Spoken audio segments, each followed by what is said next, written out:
Vamos agora analisar dois conceitos importantes que podem aparecer em questões teóricas do tipo verdadeiro e falso, por exemplo. Observe as sequências 10, 8 e 4 e 5, 4 e 2. Se nós dividirmos ordenadamente os termos de uma sequência pelos da outra, vamos obter quocientes iguais. O primeiro termo da primeira, que é o 10, dividido pelo primeiro termo da segunda, que é o 5, dá 2. O termo do meio da primeira, dividido pelo termo do meio da segunda, ou seja, 8 por 4, também dá 2. E o último termo da primeira, dividido pelo último termo da segunda, ou seja, 4 dividido por 2, também dá 2. Quando ocorrer justamente isso, quer dizer, o quociente entre o primeiro termo da primeira sequência pelo primeiro da segunda ser igual ao quociente entre o segundo termo da primeira com o segundo da segunda e assim por diante, quer dizer, os quocientes ordenadamente formarem uma constante, o famoso K, então os números da primeira sequência são diretamente proporcionais aos números da segunda. Ok? Quociente constante é a característica principal de números diretamente proporcionais. Agora observe os números que formam a primeira sequência, 10, 12, 20, e a segunda sequência, 6, 5 e 3. Agora, o que é constante é o produto ordenado entre eles. Como assim? O produto do 10 pelo 6 dá 60, do 12 pelo 5 também dá 60, e o do 20 pelo 3 também dá 60. Agora o produto é constante. Então os números 10, 12 e 20 são inversamente proporcionais aos números 6, 5 e 3, nessa ordem, porque o produto entre eles foi constante.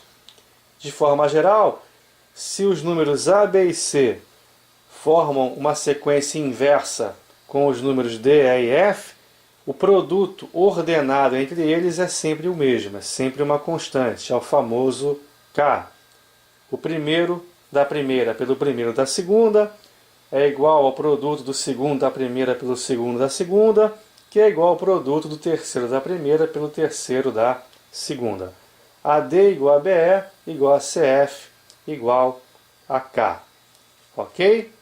Vamos aplicar isso em alguns exercícios que podem aparecer no nosso concurso.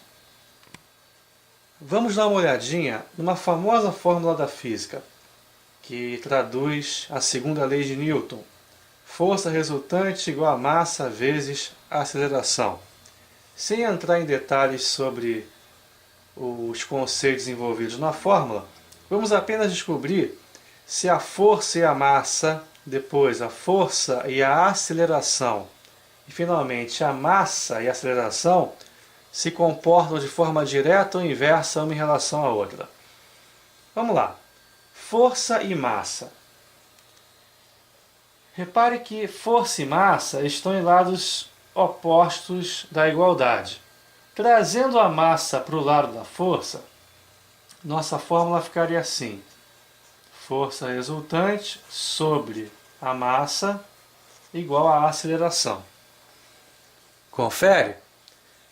Repare que o quociente entre a força e a massa é uma constante, no caso, a aceleração.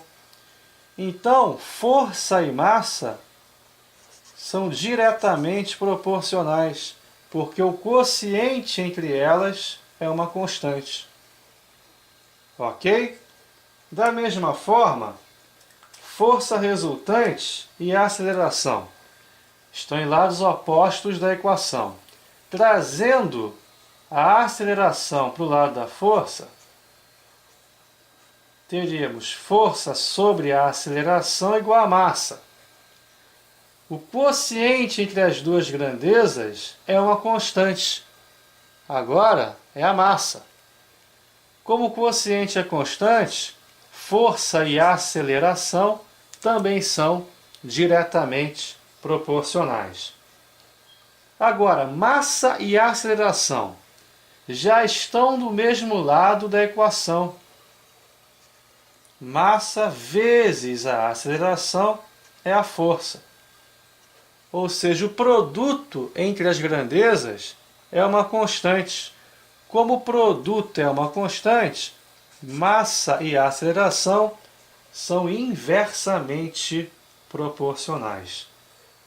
Ok? Isso cai muito em prova em questões teóricas, principalmente. Outra formulazinha da física. Energia cinética é igual a massa vezes velocidade ao quadrado sobre 2. Também não vamos entrar em detalhes acerca do que é energia cinética, enfim. Só analisar as grandezas entre si, se são direta ou inversamente proporcionais. Energia cinética e massa estão em lados opostos da equação.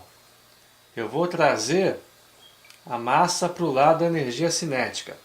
Vai ficar energia cinética dividido pela massa igual a velocidade ao quadrado sobre 2. Confere? O quociente entre a energia cinética e a massa é uma constante, v ao quadrado sobre 2. Como o quociente é uma constante, energia cinética e massa são grandezas diretamente proporcionais. Mesma história agora com a energia cinética e velocidade ao quadrado. As duas estão em lados opostos da igualdade. Vou trazer a velocidade ao quadrado para o lado da energia cinética. Eu vou ter energia cinética sobre velocidade ao quadrado igual a massa sobre 2. O quociente entre elas é uma constante, no caso, massa sobre 2. As grandezas são diretamente proporcionais. Quociente igual a uma constante, grandezas diretamente proporcionais. Mesma história agora, massa e velocidade ao quadrado. Elas já estão do mesmo lado da igualdade. Vou só passar o 2 para o lado da energia cinética. Vai ficar massa vezes velocidade ao quadrado igual a 2 vezes a energia cinética, igual ao dobro da energia cinética. O produto entre a massa e a velocidade ao quadrado foi uma constante, 2 vezes a energia cinética. Portanto, as grandezas são inversamente proporcionais, porque o produto entre elas é uma constante. Muito cuidado agora. Energia cinética e velocidade. Na fórmula, a energia cinética está relacionada com a velocidade ao quadrado e não com a velocidade, entre aspas, normal. Então, nesse caso, energia cinética e velocidade não são proporcionais.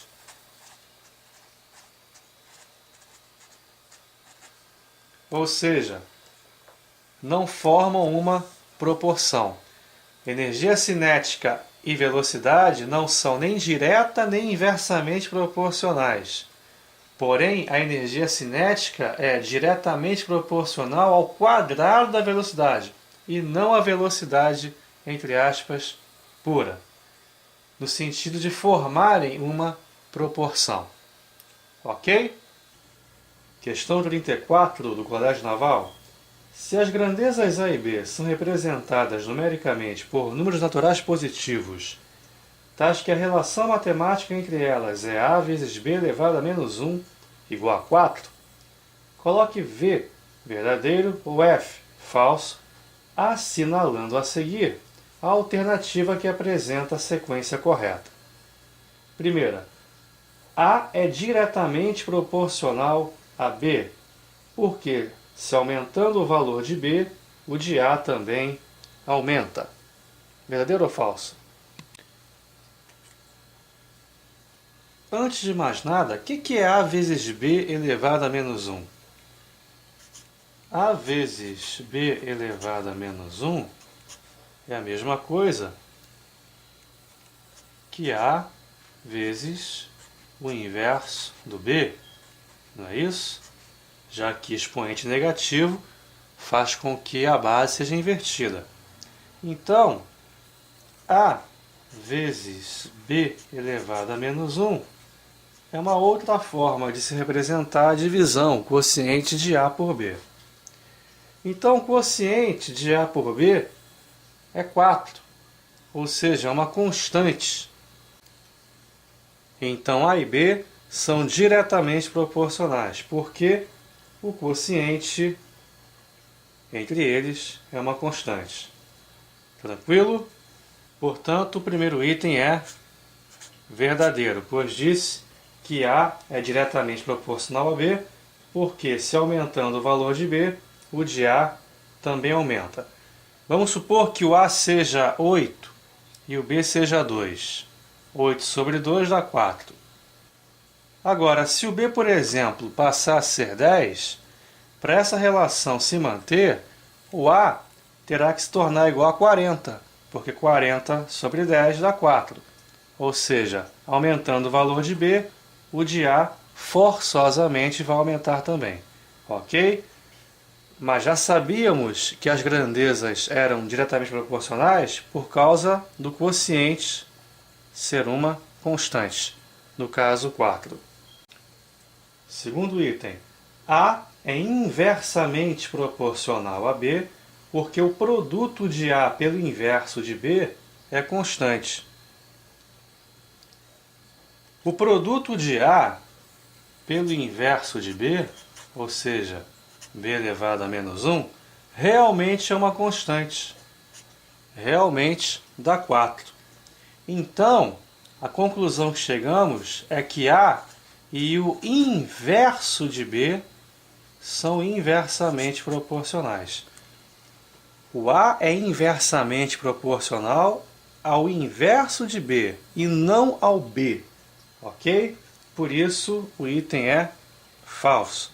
Lembra do comentário anterior em que a energia cinética ela era diretamente proporcional ao quadrado da velocidade e não à velocidade, entre aspas, normal. Terceiro item.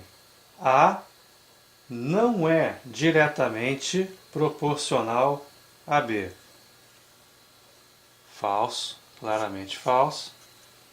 Vimos no item 1 que A e B são diretamente proporcionais. E, finalmente, o quarto item. A não é inversamente proporcional a B. Verdadeiro, já que ele é diretamente proporcional a B. A resposta correta é VFFV, que se encontra na letra A. Tranquilo? Questão 35.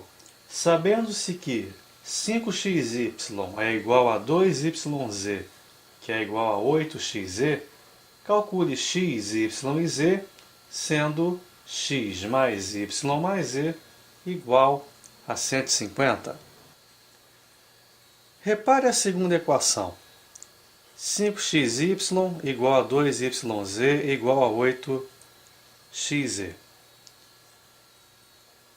Aqui, no primeiro termo, está faltando uma letra, justamente letra Z. Na segunda falta x, e na terceira falta a y. Vamos fazer o seguinte, vamos dividir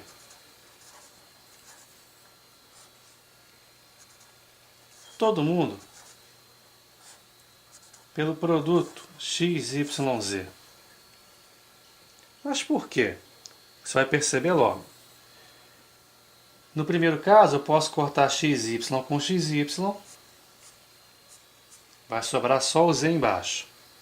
No segundo, eu posso cortar o YZ com YZ, vai sobrar só o X embaixo. No terceiro caso, corto o XZ com XZ e só sobra o y embaixo.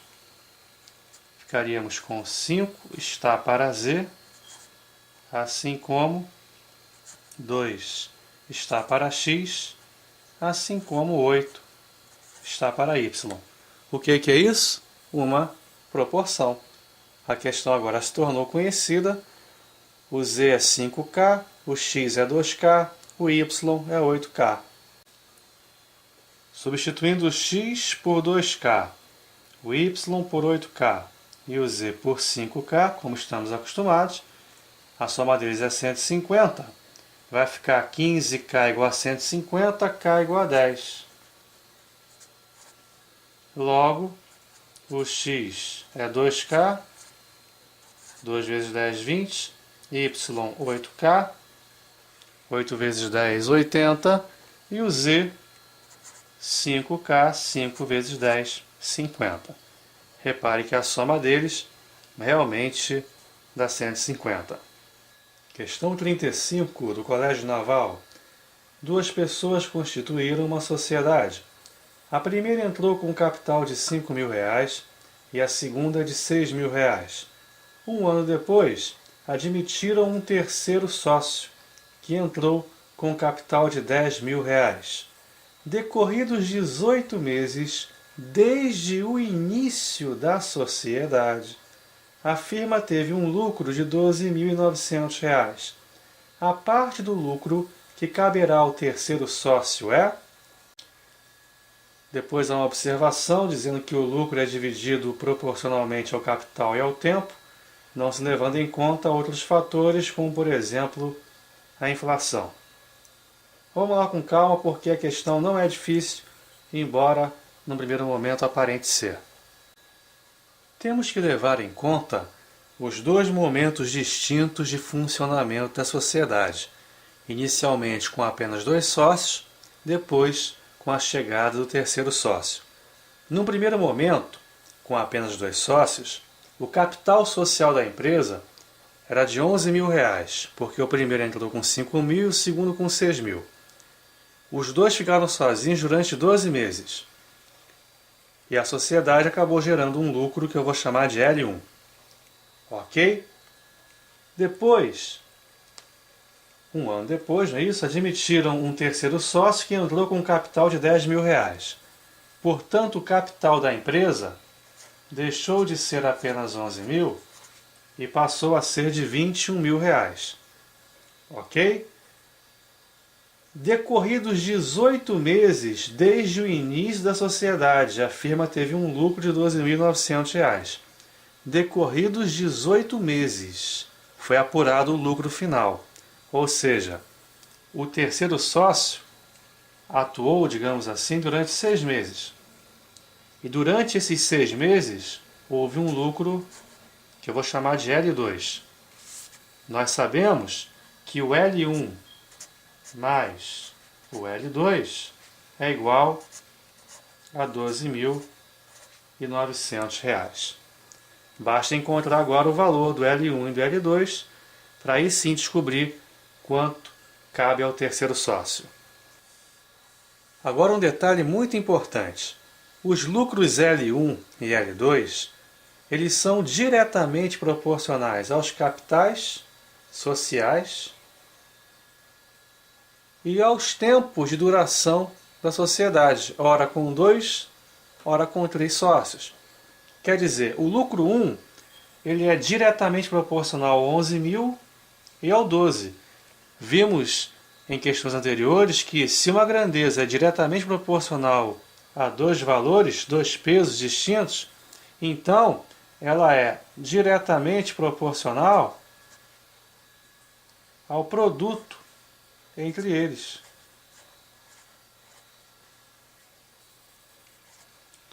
R$ 11.000 vezes 12, R$ 132.000.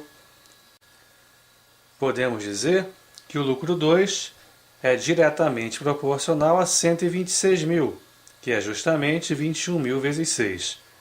Portanto, podemos montar a proporção que eu já escrevi. O lucro 1 está para o seu peso de 132.000, assim como o lucro 2 está para o seu peso de 126.000. podemos evidentemente simplificar os pesos dividindo ambos por 1000, cortando os 3 zeros. Então, L1 está para 132, assim como L2 está para 126. Ou seja, toda proporção admite o quê? Sua constante de proporcionalidade. Então, o lucro 1 é 132K e o lucro 2 é 126K. Ok? Então aqui vai ficar 132K mais 126K igual a 12.900. Resolvendo essa equação, vamos encontrar para K o valor 50. K igual a 50. Por isso, o lucro 2 vai ser 126 vezes 50, R$ 6.300. Eu estou calculando o lucro 2 porque o enunciado pede a parte que cabe ao terceiro sócio. O terceiro sócio não tem nada a ver com o lucro 1, porque ele não estava ainda fazendo parte da sociedade. Tranquilo? Para encontrar agora a parte que cabe ao terceiro sócio é muito fácil. O lucro L2 é 6.300. Ele está para o capital total da empresa, 21.000, assim como a parte do lucro, a parte dos 6.300 que cabe ao terceiro sócio, que eu vou chamar de X, está para a parte do capital, 21.000, que é o terceiro sócio, 10.000. Ok? Lucro do terceiro está para o capital do terceiro, assim como o lucro todo está para o capital todo. Proporção, você pode aqui cortar os zeros, né? Pode simplificar. Enfim, multiplicando de forma cruzada, você vai encontrar para x o valor de R$ 3.000. 63 por 21 dá 3, não é isso? Aqui fica 10. Dá para cortar mais esse zerinho com esse zerinho aqui. E pronto, 3 vezes 1.000, R$ 3.000. Nossa última questão e também a mais bonita de todas, do Ita, um verdadeiro testamento que corresponde a esse enunciado. Questão longa, trabalhosa, bem difícil de ser montada, mas se fizermos passo a passo, devagarzinho, como estamos acostumados, vamos conseguir entender. Há muito tempo atrás, quando poucas pessoas eram versadas na arte de contar, houve uma grande tempestade no oceano. O navio colhido pelo tufão foi salvo graças ao trabalho excepcional de 2 marinheiros. Terminada a borrasca, o capitão, decidido a recompensar seus 2 comandados pelo serviço bem executado, anunciou que dividiria entre eles, no dia seguinte, o conteúdo de um pequeno baú, com moedas de ouro, tendo encarregado seu imediato desta tarefa. Acontece que os 2 marinheiros eram muito amigos e, querendo evitar o constrangimento de uma partilha pública, um deles teve a ideia na madrugada de pegar a sua parte do prêmio. Indo ao baú, este marinheiro separou as moedas em 2 grupos idênticos e, para sua surpresa, sobrou uma moeda. Não sabendo como proceder, jogou-a ao mar para agradecer aos deuses a sua sobrevivência e pegou a parte que lhe cabia. Porém, mais tarde, o segundo marinheiro teve exatamente a mesma ideia. Indo ao baú, ele separou as moedas em 2 montes iguais e, para surpresa sua, sobrou uma moeda. Jogou-a ao mar como agradecimento pela sua sorte e tomou a parte que lhe cabia da recompensa. Pela manhã, os 2 marinheiros se sentiram constrangidos em comunicar o procedimento noturno. Assim, o imediato separou as moedas em 2 grupos e verificou que sobrava uma. Deu a cada marinheiro a sua parte do prêmio e tomou para si a moeda restante, como paga pelos seus cálculos.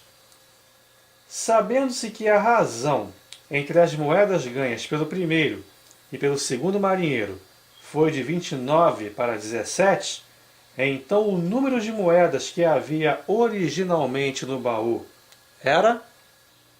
Vamos lá, com calma, passo a passo, para que nós entendamos o raciocínio. O total de moedas vamos chamar de T.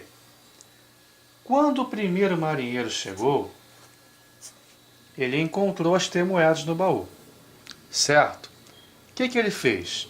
Dividiu as T moedas em 2 montes iguais, 2 pilhas iguais, e sobrou uma moeda. Pegou um dos montes, deixou o outro dentro do baú e jogou a moeda restante fora. Ok? Então, o primeiro marinheiro pegou X moedas, deixou as mesmas X moedas no baú, e a relação que nós temos é que 2x mais 1 é igual a T. Mais uma vez, ele encontrou as T moedas originais, o primeiro marinheiro, a dividiu em 2 grupos iguais, 2 montinhos iguais, ambos com X moedas. Pegou um dos montinhos para si, deixou o outro montinho dentro do baú e sobrou uma moeda, jogando-a fora. Se somarmos o que ele pegou com o que ele deixou com a moeda que ele jogou fora, voltaremos a ter o total de moedas. Tranquilo? Se você entendeu esse raciocínio, vai entender todo o restante, porque as próximas 2 etapas são idênticas à primeira. Quando mais tarde o segundo marinheiro teve a mesma ideia e foi ao baú, ele não encontrou as T moedas originais, e sim as X moedas que haviam sido deixadas pelo primeiro marinheiro. Ok? O que ele fez? Separou as X moedas em 2 montinhos iguais e ainda sobrou uma.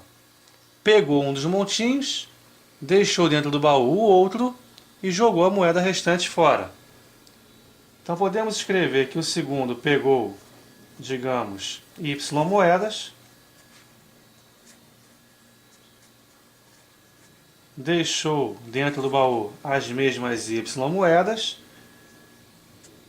A relação que podemos obter é que 2y mais 1 é igual a x. Mais uma vez, quando o segundo marinheiro chegou, ele encontrou no baú não as T moedas originais, e sim as X deixadas pelo primeiro. Separou as X moedas em 2 montinhos iguais, digamos de Y moedas cada montinho. Pegou um dos montinhos, deixou o outro, tranquilo, e jogou a moeda restante fora. Se somarmos o que ele pegou com o que ele deixou com a moeda jogada fora, vamos obter o que ele havia encontrado no baú, X moedas. Tranquilo? De manhã, quando ocorreu a cerimônia, o imediato do capitão não encontrou no baú nem as T moedas originais e nem as X moedas deixadas pelo primeiro marinheiro, e sim apenas Y moedas. Ok? O que ele fez? Deu para o primeiro, digamos, Z moedas. Deu para o segundo as mesmas Z moedas. E a que restou ficou para si como pagamento pelos seus cálculos. A relação que existe é 2Z mais 1 igual a Y. Mesma história, o imediato encontrou Y moedas, separou em 2 montinhos de Z. Ok? Para o primeiro deu um dos montinhos, para o segundo deu outro, sobrando uma moeda. Se somarmos o que ele deu para o primeiro marinheiro, mais o que ele deu para o segundo, mais a moeda restante, você vai ter o que ele encontrou ao abrir o baú. Você vai ter o Y. Certo? Agora ele disse que a razão entre as moedas ganhas pelo primeiro e segundo marinheiro foi de 29 para 17. Quanto o primeiro marinheiro efetivamente ganhou? As X moedas que ele pegou no início do problema, mais as Z moedas que o imediato deu para ele. Então está aqui. Razão entre o primeiro e o segundo é de 29 para 17. O primeiro pegou X moedas e ganhou no final Z. O segundo pegou Y moedas e ganhou do imediato Z. Ao todo ficou com Y mais Z. Isso é igual a 29 sobre 17. Pronto. O problema está armado, agora é só resolver. Não podemos ter nessa proporção 3 letras, apenas uma. O ideal é expressar x e y em função de z. Nós já sabemos que o y em função de z é 2z mais 1. Porém, o x é 2y mais 1, 2 vezes y mais 1. Podemos dizer que o x é 2 vezes 2z mais 1 mais 1. Substituir o y por 2z mais 1. Propriedade distributiva vai ficar x igual a 4z mais 2 mais 1, x igual a 4z mais 3. Pronto. Podemos agora, na proporção, trocar o x por 4z mais 3 e o y por 2z mais 1, ficando com uma equação com apenas uma incógnita, que é o próprio z. Encontrando o valor de z, você encontra o x. Encontrando o x, lá no início você encontra o total de moedas, que é o t. Ok? O pior já passou, agora é só conta. Então, nossa proporção x mais z está para y mais z, assim como 29 está para 17, vai ficar da seguinte maneira. 4z mais 3, que é o x, mais o z sobre 2z mais 1, que é o y, mais o z, igual a 29 sobre 17. 4z mais z, 5z, mais 3, sobre 2z mais z, 3z, mais 1, igual a 29 para 17. Multiplicando de forma cruzada, vai ficar 5z vezes 17, 85z. 3 vezes 17, 51. 29 vezes 3z, 87z. 29 vezes 1, 29. Letra para perto de letra e número para perto de número. 51 menos 29, 22. 87z menos 85z, 2z. 22 dividido por 2 dá 11. Portanto, encontramos o valor de z, que é 11. Ok? Portanto, o x, que é 4z mais 3, vai ser 4 vezes 11, 44, mais 3, 47. E o total de moedas, que é o t, que era 2x mais 1, vimos no comecinho da explicação, 2 vezes 47, 94, mais 1, 95. Era o total de moedas que havia no início. Eu gostaria de agradecer, meu querido amigo, pela paciência, por ter me aturado ao longo dessas 40 questões, praticamente. Que este DVD seja uma ferramenta importante no seu processo de aprendizado da matemática, de preparação para os concursos. Eu recomendo que você assista ao DVD Regras de 3, que está disponível no nosso site senhordesconcursos.com. Se você ainda não o adquiriu, adquira, porque é a próxima matéria após, razões e proporções. Não deixe de assistir, nós resolvemos dezenas de exercícios, passo a passo, minuciosamente, como você já está acostumado. Não deixe também de dar um pulinho no senhordesconcursos.com, fazer o seu cadastro, caso não tenha feito ainda, e exercitar bastante, usufruir bastante do que o site tem a oferecer, já que lá você encontra milhares de exercícios, provas para download, simulados, aulas em vídeo, aulas em áudio, papo de concursando, fórum, enfim, uma série de canais úteis que vão lhe ajudar, com certeza, na preparação aos concursos. Mande sua sugestão, dúvida, crítica. Estou aqui para isso, para ajudá-los e para, na medida do possível, contribuir para melhorar a educação do nosso país, que anda, infelizmente, tão maltratada pelos nossos governantes. Então, nos vemos no próximo DVD, Regras de 3. Fique com Deus e até lá!